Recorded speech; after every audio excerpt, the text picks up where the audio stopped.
Before we get into it, 10% off this game and a bunch of other games. Check out the spreadsheet below in the description and click on the link that you're after to get 10% off this game and a bunch of other games, plus 50% off in-app purchases for any 3 games you download using the affiliate links below, and $30 in free Quest credit whenever you purchase a Quest 3 or Quest 3S using my affiliate links. Details in the description. Do you like explosions? Do you enjoy the gentle sound of villagers screaming as your wooden saw blade murder tank pirouettes into their ranks like a Beyblade of doom? Great, then welcome to Besiege VR.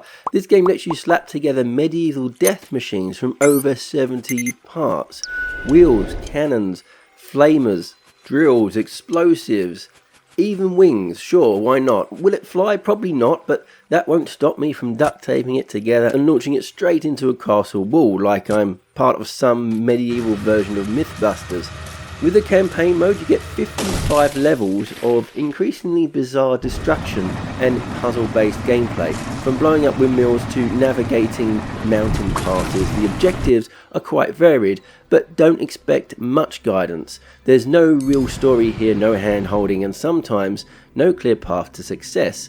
Just your goal, maybe a tip or two, and then the creative freedom to wildly over-engineer your way to victory. It's the open-endedness that makes Besiege so brilliant and occasionally frustrating. Some of the parts feel like they belong to a hidden second game with complex mechanics that I never got into. And to be honest, you don't necessarily need to learn when you find out your tall, wobbly murder machine gets the job done just fine without all these complex gadgets and gizmos, but it's good to have them there if you feel inclined to get more technical with your creations. With over 70 parts to play with, wheels, cannons, wings, spikes, springs, saw blades and more, Besiege VR encourages creativity and then stands back and lets you f*** it up gloriously. Will it fly? Probably not. Will it explode? Almost certainly, but that's all part of the fun. Building is intuitive in VR, parts snap together really well with satisfying clicks, and it's easy to jump between construction and testing. You'll spend a lot of time in that loop with building, testing, then failing, then laughing, rebuilding, and succeeding accidentally often at times, and then repeating the whole process again. Sometimes your machine judders itself to death before you even have a chance to move it, and sometimes it does a perfect and unintended backflip, destroys your target, which gives you an unexpected and welcome victory. And the physics system is the real star here, as it is with most of these sandbox type games. It's glorious, it's absurd, and not always entirely stable.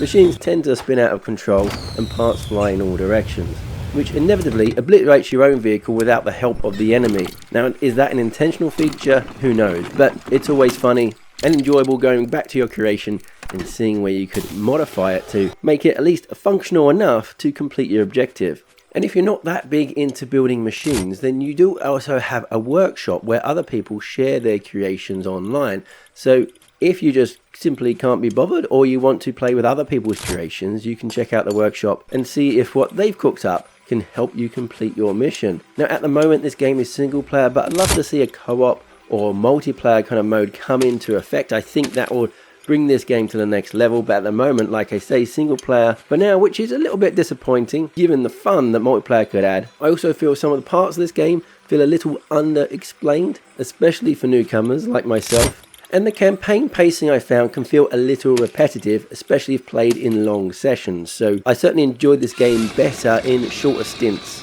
But there's certainly a lot of content to get to grips with here, with 55 stages and a sandbox mode. You've got potentially endless gameplay. And if you are uncomfortable with jank, then this might not be the game for you, although personally I think the jank adds to half the charm here. So final verdict, if you like Lego as a kid, if you like Lego as an adult, you enjoy creative sandbox style games, and if you have a mad inventor / evil genius streak, what you'll find here is a hilariously janky, deeply satisfying game that's not necessarily about building the best machine, but more about building your machine, watching it explode, and then making it even weirder. So if that sounds like a game for you, I'd highly recommend checking it out. And remember, you can get 10% off the price just by using my affiliate links in the description below. That's it from me for now. Thank you for listening as always. I hope you enjoyed this review. If you have, remember, thumbs up and subscribe. And I hope to see you in the next one. Bye for now.